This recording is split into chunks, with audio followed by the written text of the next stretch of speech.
All right, y'all, let's have an honest conversation. Some of y'all are making cocktails with a butter knife, a coffee mug, and pure confidence, and somehow expecting the drink to taste like a five-star cocktail lounge.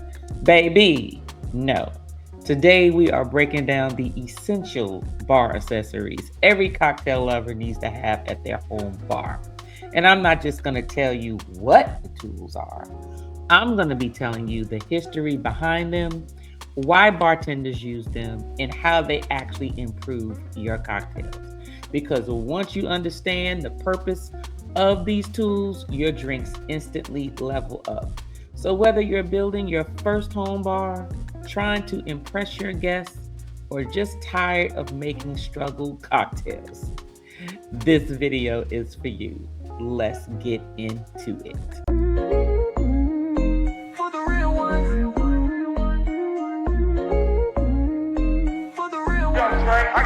Pretty Timmy and T, yeah, we raising the bar. Every sip's an adventure, we shooting for stars. Cut those wheels, take the scene, now we gliding in style. From the vineyards to the lounge, we redefining the mile. 4092 the base, where the legends reside. Mixing vibes, not just drinks, it's the culture we provide. Tuesday, libations, Wednesday, we scrutinize. Catch the flavor, feel the energy, we on the rise. Let's have a toast for the real ones. Let's have a toast for the real. Let's have a toast for the real ones. Let's have a toast for the real. Let's have a toast for the real ones. Let's have a toast for the real.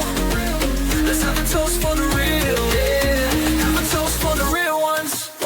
Have a toast for the real.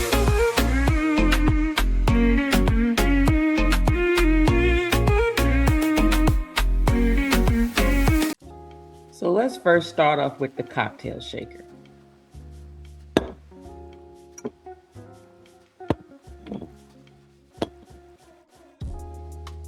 Now, this is probably the most recognizable bar tool ever created. The cocktail shaker became popular during the 1800s when cocktail culture started exploding in America. But historians believe people were mixing drinks in sealed containers long before that. Now, there are two main types, the Boston shaker and the cobbler shaker. The cobbler shaker usually has a built-in strainer attached. The Boston shaker is what most professional bartenders use. Now the purpose of the shaker is simple. It chills, mixes, and dilutes your cocktail quickly. If your cocktail contains juice, cream, syrups, egg whites, or thick ingredients, you shake it. That's how you get that smooth, balanced texture. And listen, a cheap shaker will humble you real fast. Nothing more embarrassing than shaking a cocktail and liquor start leaking down your arm like your bar setup is falling apart. Now the differences between these two, this one has a strainer. Very simple. Put your contents in, put the top on, has a strainer, put this top on, you shake, and then you strain it out. Or if you prefer with the ice, then you just pour it out if you have ice in it. Now, this here is, call it the professional one. This is when it looks like you have two glasses. Usually it's one glass and one, sometimes it's one glass and one stainless steel, or two stainless steel. One stainless steel is bigger than the other. One is to basically cover it. You mix everything, and the other one is basically what you will pour it out of. So with this one, the stainless steel, always, if you notice, most shakers are in stainless steel regardless of what format it's in. The stainless steel is the one that keeps it nice and chilled. It lets you know when you've done enough shaking, because the whole purpose of the shaking with the ice is to, one, to mix it, and two, to make sure it's chilled enough in order for you to fix your drink, okay? But usually what you would do is you would actually mix, put everything in the stainless steel part. You put all your measurements, all your ingredients, then you put your glass on top of it, and then you shake it up. And then usually, in order to do it, you would normally pop it that way because it's sealed tight. And then what you do is you take this off and then you pour it in, and then this is what you either pour it or you serve it to the individual. So this glass doesn't necessarily have to be the glass that is just for shaking, but you can use the glass that is from the other individual that you're going to serve it in, Or if it's not this type of glass, then you just use the glass to actually pour everything in. This actually gives you a visual of what the drink looks like. Most bartenders will normally stick a spoon or something in. They'll usually test it on their tongue to see if they need to make any adjustments. And if so, they will make that adjustments, reshake it up, and then serve it to you. Okay, so now let's go to the jigger. So with the jigger, as you can see, two different sizes. It became popular in the late 1800s when cocktails became more precise. Before that, bartenders were basically eyeballing everything, okay? Which explains why some old cocktails probably tasted absolutely insane or very good. But the jigger is used to measure liquor accurately. Tongue-tied today. And yes, measurements are much better. Too much alcohol, then the drink burns. Too much citrus, now it tastes sour enough to remove paint. But either way, you want it measured. But a balanced cocktail is chemistry. That's why bartenders use jiggers to create consistency. So when people come back and order the same drink, it tastes the same every single time. And beginners, please use the jigger. Some of y'all freeballing tequila like y'all trying to erase memories. Use the jigger. It's actually in different sizes. Different jiggers have different sizes on each side. This particular jigger is 2 ounces on this side and 1 ounce on this side. Some jiggers have a half an ounce over here and an ounce over here, or 3/4 of an ounce over here and 1.5 ounces over here. So it varies. Usually you will see the measurements usually on the outside of the actual jigger, or look on the inside of the jigger and it'll tell you what the sizes are so you can make sure. And remember, 2 ounces is a US shot. A shot in the United States is considered 2 ounces. If you go anywhere else, they're going to give you 1 ounce and 3/4, which to me is you're cheating me out of 1/4 of an ounce. But use your jiggers, keep your measurements precise, and trust me, your drink will taste delicious every single time. Now, on to the bar spoon. Now, let's talk about the bar spoons. A bar spoon is actually evolved from old medicinal spoons used by pharmacists and apothecaries. Crazy, right? Bartenders adopted the long twisted handle because it helps smoothly stir cocktails while reaching deep glasses. Now, here's the important thing. Not every cocktail should be shaken, okay? Spirit-forward cocktails like martinis, Manhattans, Negronis, Old Fashions are usually stirred. Stirring keeps the drink silky, smooth, and crystal clear.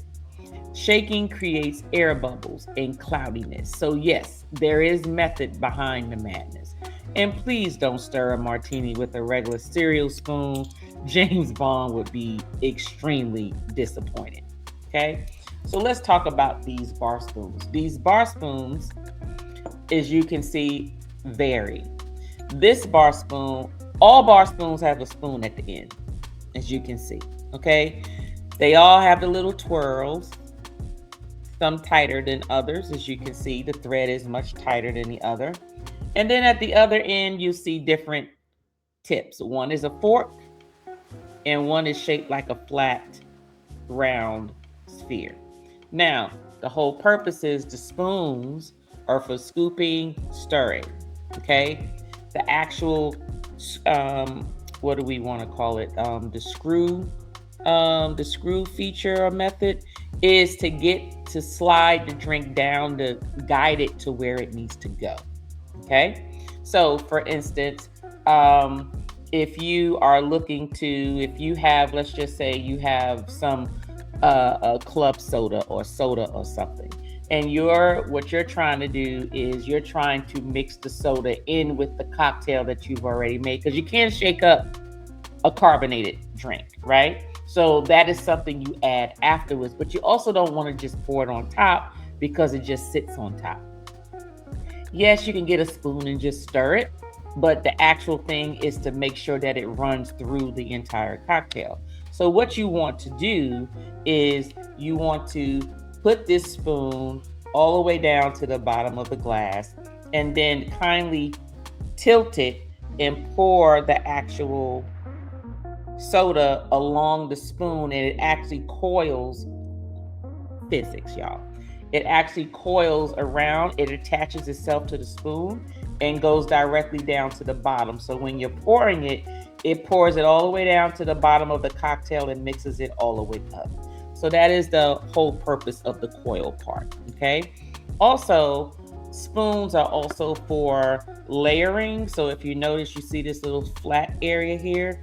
This flat area tells you this is where you want the actual liquor or whatever you're pouring to stop. Okay, so if you have this spoon and you're trying to layer, so let me see, let me get a glass, something that you all can see. Okay, I'll use this one. So let's just say you're layering this drink. You know, you want to do red, white, blue, whatever. Okay, and of course you want to always put it, and I'm not skilled in the layering part. For some reason, I try to get the layering, it's just not working. But anyway, let's just say you want a certain color to hit in a certain spot. What you want to do is, you see this flat part of the spoon, you want to put that exactly where you want it to go. So if you want it to stop here, you want to pour it down the neck of the spoon, and what it'll do is it'll start pooling around where the bottom of the spoon is. So that is a way to work with the layering. And the other spoon, as you can see, has a fork on the end of it. And this is basically just what it is. You can use this for garnishing. You can use this for your cherries. You can use it for your citrus or whatever you need to get up out of the jar or whatever. You can actually use this fork for that. Okay, so on to the muddler. Now, the muddler. The muddler became famous thanks to fresh ingredient cocktails like the mojito. Its purpose is basically to gently crush ingredients like mint, berries, citrus, sugar cubes to release oils, juice, and aroma. Now, let me save y'all from ruining some cocktails right now, okay? You do not destroy the mint. You gently press it, because the muddling herbs releases bitterness. And suddenly your mojito will taste like long clippings and bad decisions. A muddler is essential if you love fresh cocktails, okay? So, for instance, if you have a glass, and let me go ahead and get a glass that you all can see.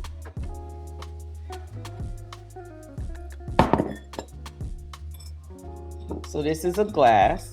And usually at the bottom of it, usually glasses that you would muddle in very seldom would be in this type of glass. It would be in a taller highball type glass. But you would put your citrus, or you want to put your fruit, or you want to put your mints, your leaves in the bottom of this. And basically you're not like killing it, right? What you want to do is you just want to press it. Press it, because what you want to do is, yes, you want to mix it. You want to make sure that it's getting down fine into if it's something that actually turns into a liquid, you want to make sure all the crushing is done like in the old fashioned. If you get a sugar cube and some fruit or whatever, you want to squish it to make sure that the fruit is expressed, in addition to that the sugar is actually turning into a soluble type I am tongue-tied, y'all. Turning soluble, basically. However, if it's something like a mojito and it's just liquid and leaves, you want to just press it to release the oils and effervescence of the actual leaves. So you're not trying to kill it. You're just trying to press it and turn. Press down and turn, press down and turn. That's all you want to do. Press down and turn, press down and turn. That's all you need to do with the muddler. Now, on to the strainer. Now let's talk about the strainers. So you got the Hawthorne strainer, which became popular in the 1890s and is still heavily used today. Its job is to keep ice, fruit, chunks, herbs, pieces, pulp, all that stuff out of your finished cocktail. A fancy cocktail bar always double strains with the Hawthorne strainer and a regular fine mesh strainer. That's how they get those super smooth cocktails, because nobody wants to sip an elegant espresso martini and choke on random ice shards, right? You don't want that. I don't want that. Just know the difference between the two is usually done twice. So usually it's with the Hawthorne strainer. It's made out of coils. It actually adjusts to whatever size the glass or the glass that you're pouring out of is. You can, when you put it on, it actually pushes so you can actually pour everything in.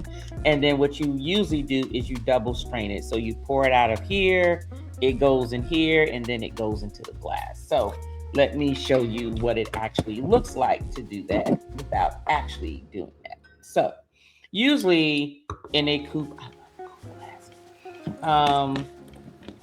basically most coupe glass, most drinks that go in the coupe glass is usually smooth, and so you really don't want anything chunky or anything, no leaves, no nothing in a coupe glass. It's usually very smooth. So what you want to do is, let's just say you have mixture in here, you put the Hawthorne strainer. As you can see, the springs adjusted to, oops, sorry y'all, the springs adjusted to the actual glass head. See here? All right. And you put that in there, but then you also put this on top. And then what you do is you go and you pour it over, and it actually strains it from out of here, which is the big pieces.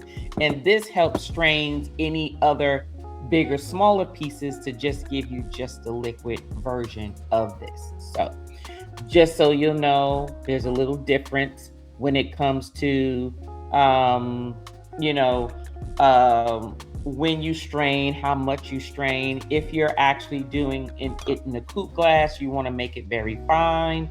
If it's a drink that's usually that you're just supposed to get the flavors of everything that you're muddling, then you would just use the Hawthorne strainer. And then if it's something where you're not supposed to strain it, it's supposed to include the ice and everything, then you just pour it right out of the glass with the ice. Okay, now let's get into the mixing glass. All right, now the mixing glass. The mixing glass is normally clear. Now, this became very popular during the classic cocktail era for spirit-forward drinks, old-fashioned Manhattans. Instead of using cocktail mixers, the bartenders would use a mixing glass with ice. Okay, what this does is it I'm tongue-tied, y'all. I'm tongue-tied. Basically, instead of using the shakers, the bartenders would stir your cocktail inside of a mixing glass with ice. Okay, this keeps the cocktail cold, smooth, and crystal clear.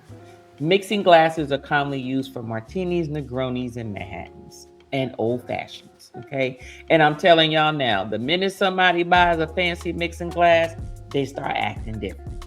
Okay, now suddenly they talking about notes and mouthfeels and all this type of stuff. But anyway, what you want to do is you want to put your items in here. Usually you would muddle your ingredients in the bottom.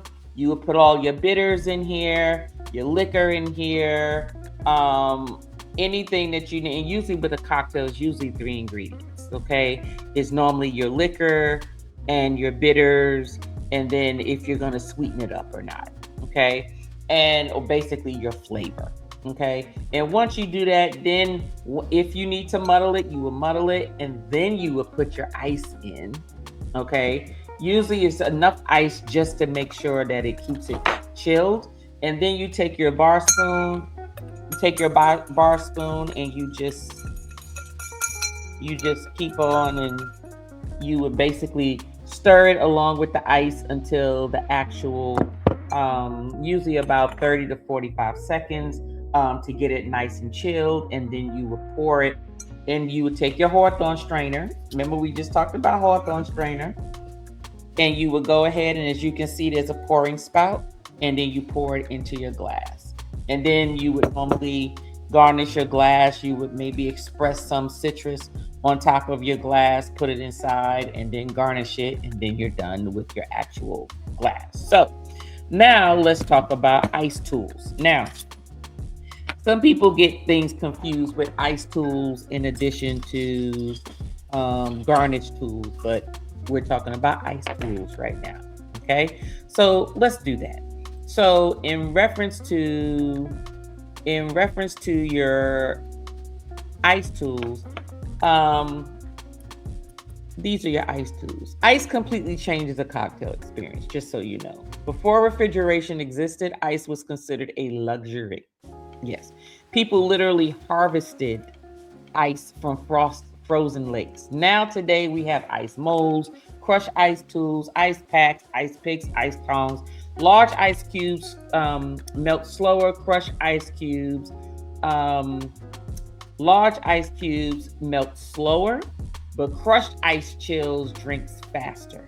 Okay? And clear ice, that's pure cocktail luxury. Bad ice can really ruin a great drink very, very, very fast. So be mindful, especially for y'all bourbon lovers. They know. Okay? If you're a bourbon lover, you know your ice matters, whether you put ice in it, whether you just put a drip of water. Because with any cocktail, whether it's bourbon or anything else, ice dilutes your drink. It doesn't just chill it, because after it chills it, guess what happens? Ice has to melt.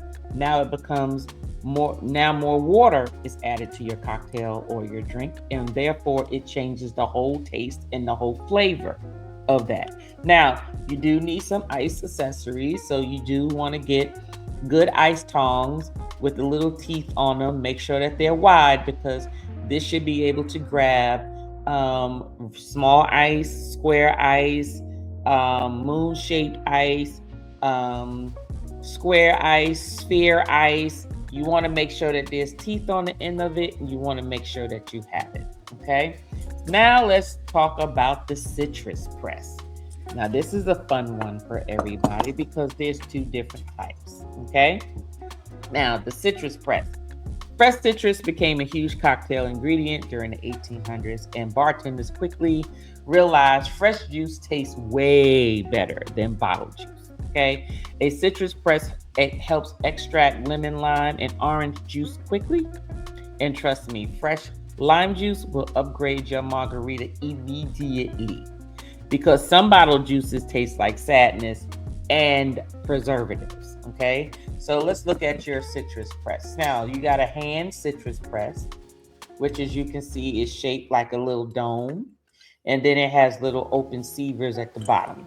So what you want to do is you will open this up and you will cut your citrus in half. You will put the open face part where the juice will come out of, put it in the bottom so it can come out of there. And then what this dome does is it presses against it. So basically it turns it inside out and squeezes all of your juice out of here. So this is a hand press. This is a stainless steel one. They have plastic ones too. Those break. If you're going to get one, just go ahead and pay the extra $5 and get the stainless steel one. However, if you're anything like me who actually like fresh juice, I prefer to get an actual juicer, okay? And it's a mini press. This isn't like a big whole juicer. This was like $20, y'all, $20. And basically it actually juices, as you can see. So you would take the top off. You would have everything on here because you can take it apart and wash it. And what you do is you plug it in, you cut your item in half, okay? And what you do is you put it on here and you press it. And when you turn it on, this automatically turns and all your juice comes out of here. So you'll be able to juice things so much faster. Put it in a big tall glass, keep it in your refrigerator. But remember, there's a date expiration on those because citrus does settle. So you always want to look that up. I cannot remember right now how long it is because I usually use my citrus and my citrus juices rather quickly. But you may want to look that up. But if I'm not mistaken, I think it's like a week or two, especially depending on what type of container you have it in and how well it's sealed. Okay. Now let's get into the bitters. Okay. Now for bitters actually started as medicinal tonics back in the 1700s. Just so you know, people literally thought they cured illnesses. Today, They're basically seasoning for cocktails. Just want to let you know. Bitters add spice, depth, aroma, complexity. Some famous bitters are Angostura, orange bitters, like I have in my hand, Peychaud's bitters, and a few drops can completely transform a cocktail. That's why bartenders treat bitters like liquid seasoning. Okay, there's so many various types. You have your orange bitters, you have your regular Angostura bitters, you have chocolate bitters, you have old-fashioned bitters, you have heated bitters, jalapeno bitters. You have bitters that will season your cocktail however you want it. There are so many to name that I can't name here. But just so you know, bitters, these little back in the day medicinal items, these are the things that actually seasons your drink. This right here, I keep in an actual spray. It comes in a big bottle, but you're not really supposed to drink this straight. This is actually, oh, I forgot the name of it just that quick, you all. Oh, duh, it will help to just look on my damn bottle. Absinthe. So absinthe is not necessarily a bitter. Usually when you use absinthe, think of it as like black licorice. That's what it tastes like to me.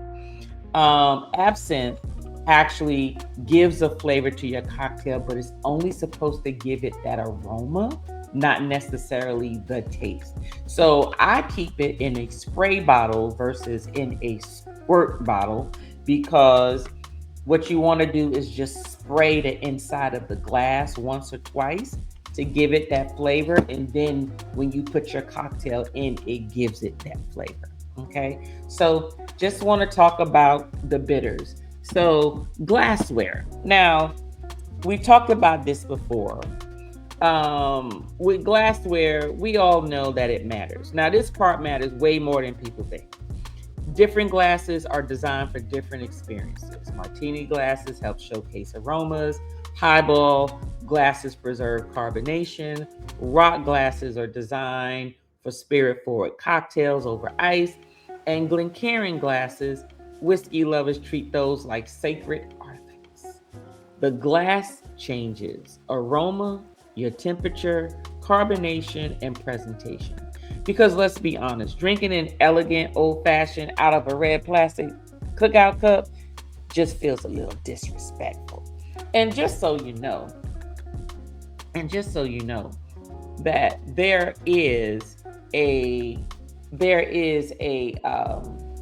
video that you can watch in reference to glasswares. I do have a video that will talk about each and every type of glassware, its purpose, and what type of cocktails to use with it. You can, if you like to look at that video, you can look at it at the end of this video, and it will help you out with that. So now, listen, you do not need every single accessory that I just showed you overnight, okay? Start simple, okay? Get a shaker, a jigger, a strainer, a bar spoon, and a muddler first. Then slowly build your bar setup over time. But understanding these tools helps you make better cocktails immediately, okay? So now I gotta ask you, what's the one bar accessory you absolutely cannot live without? Put that in the comments, okay? And be honest, okay? How many of y'all were measuring liquor with random kitchen cups before this video? Okay, don't forget to like, comment, and subscribe. Just want to put that out there and share this video, okay? And remember, we're tasting the world one sip at a time. Now, I do want to say this though. There are other options that you can have on your bar. It's not a necessity, but I just want to share it with you just in case you want to expand, okay? So let's talk about your wines. Okay, let's talk about some of your wine items that you will need. Some of your wine items include an aerator. Okay, an aerator, you pour it in here, it actually twirls the wine, aerates it with oxygen, and it comes out on the other end. Why you need an aerator is because red wine, actually, when you aerate it, the flavor comes out. Sort of like, think of it as putting a dab of water in a scotch, or a dab of water in a bourbon. to release some of the flavor outside of with alcohol is more about the burn. With wine is more about it's been just caught up in the bottle for so long it just needs to breathe, it needs to air out, have oxygen in order to give you the most flavor. Okay, that's what an aerator is. Okay, and speaking of aerators, let's talk about the pourers. So this is a wine aerator pourer. This is something you would put on the top of an actual, which you would put on the top of an actual wine glass, a wine bottle, because what it does is it pours through, and the same thing that it does in the mechanism here, it does it in the mechanism here before it actually comes out into your glass. Okay, so this is when you haven't had time to let your red wine air out, you would use one of these. This is what you pour it out of. This is what you can actually pour it into, maybe funnel it through like a bigger carafe, or a glass for you to actually pour out of later. And since we're on pourers, let's talk about some of your bar spouts. Okay, so these are bar spouts. This is what you put on the end of your alcohol bottles. Okay, and each of these will pour a different amount of alcohol. This one is a plastic one. Okay, and as you can see, it has an opening. It has an opening there. You will put this inside the bottle, and as you pour out and you pour, usually if you go 1, 2, it's supposed to have a certain amount that comes out. This is going to pour at least a half an ounce. This one right here. This one right here will pour an ounce at a time. Okay, so you want to go 1, 2. That's an ounce. You go 1, 2, 3, 4. That's 2 ounces. That's a shot. Okay, and the whole thing is there's a opening here, so when you pour it, it sucks in when you count, and then it'll stop, and then you have to tilt it again, and it'll pour the other ounce. So just so you know, that's why the bartenders can just go and they just pour, and they stop, and then they pour again. Now you know why. Okay, all right. Also, another thing with wine is after you drink your wine, you may not drink all of it. Some of us may not drink all of it, right? Some of us do. But for those of us who do not, and let's just say it's carbonated, right? What you can do is, this is for your champagnes that you don't finish, your carbonated wines, okay? Your sparkling wines.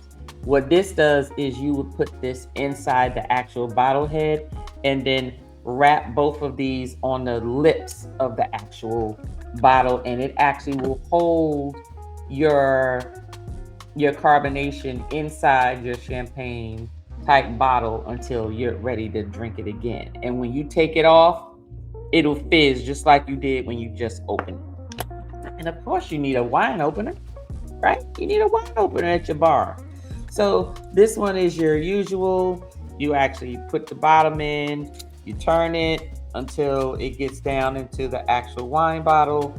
And then what you do is you want to go ahead and lift these up, and lift these down, and then it'll actually pull the cork out.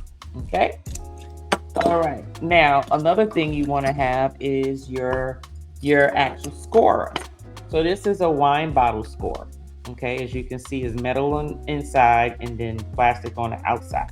What you want to do is you wrap this around the neck of your actual wine bottle, and you actually turn it this way. And what that does is, when your wine bottle has the actual aluminum foil, the actual cover over it, what this does is it'll cut a ring so you can take the top of the paper off and expose your cork, so you can go ahead and use your cork opener to open your wine.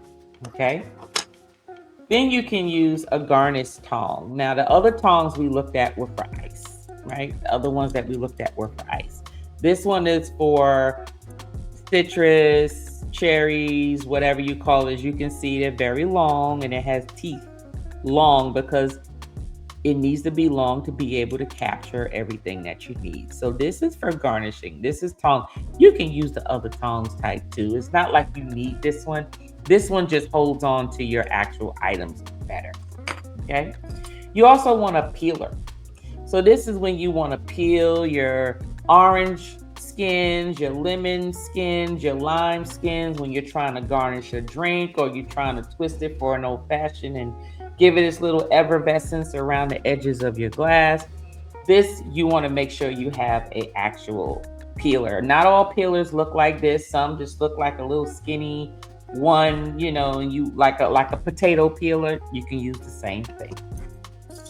You also want to have little measuring spoons. This right here, this doesn't cost much or nothing. It's like $3. And these are little measuring spoons for times when you need to add. It might be a special cocktail. You might want to add a little bit of sugar or a little bit of some other type of spice or seasoning to it. You want to make sure that you measure appropriately. So this is sort of like your granular seasoning, just like you would use your jigger for your liquid. Same thing. You want to make sure that you measure it the same. Okay. And what else do I have for you?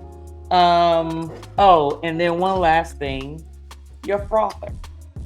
So when you look at some of those cocktails and it's just all frothy and everything at the top. Now, yes, most people use egg white in their cocktails. It doesn't give it taste. It just gives it the illusion of that froth at the top. That nice big white froth at the top.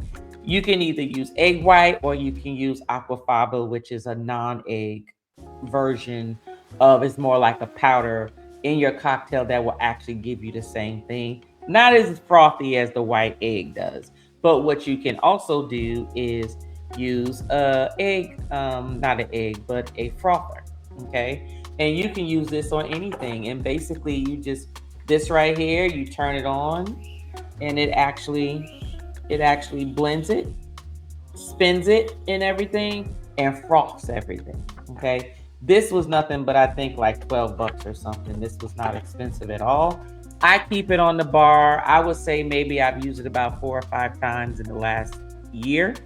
For certain cocktails, it's not something that you need, but it's just something that's nice to have depending on the type of drinks or cocktails that you actually plan to use or make, that you plan to make over time. Okay. Now, one last thing. Let's talk about the smoker. So yes, I have a smoker. This is my lovely little box. This is what I put the cocktails in so it can smoke, and then I open it and I can have my drink, and it's good for presentation. Okay, it's a box here. I don't remember what I paid for it, but I remember buying it when I came back from Aruba and I was at the Apothec Speakeasy. This was about maybe four or 5 years ago. No, I'm sorry, it's too long. I would say maybe 3 years ago. And I just had to have it. And so this was just the box separate, but you want some smoking utensils, so you need your torch. See, as you can see, there's a little fire right there. You need your torch, okay, to light the fire. Then you need your smoker, okay? You need your smoker. And your smoker is usually a device here. Sometimes this is the one that will blow it into something. Some smokers, you don't need that. Some you just put, and I'm about to show you in a minute, you just sit it on top of your glass, put your little chips, put the fire in it, cover it, and just let it smoke, okay? This one, you do the same thing, except you put everything here, and then you connect the tube from here into, and for me, it's here, into the smoker here. See the little hole? I normally would put it in here. So when I connect this here to this and I turn it on, it will blow the smoke inside of as a smoker. So only thing you need is your torch, smoker, and your chips. Or if you just want to do it just by the glass, what you can do is, usually you would just put this top here on top of your glass, and right at the top you will put your chips in here. You will light it, make sure it was lit fire. You will put the top on it, and it will bring the smoke down into the glass, and when you're ready, you can take it off and enjoy your drink. Okay, so it's not like it's necessary. These are the things that are nice to have, but just wanted to let you know these are the things that you can use for your bar. And it just, like I said, it's just a matter of what level of cocktail making are you willing to go. Okay. If you like this video and you like content such as this, please hit that like button and hit the subscribe button. And it helps out the channel. It helps us make more videos just like this. We make cocktails on this channel. We review all different type of spirits: bourbon, whiskey, scotch, tequila, vodka, rum, gin, you name it, liquors, everything, wine. So just take a look at the channel. If you like it, subscribe. Hopefully you'll come back. But until the next video, you be good. And just like my husband says, don't be trash. Live your best life. See you. This one's for my crew, my inner vibe. Exclusive moments where the spirits collide. You're the ones who ride through thick and thin. Spirit members, let the show begin. Spirit members, this time's for you. VIP love for the chosen few. Let's sip, let's vibe, it's your special space. Spirit members, welcome to the place.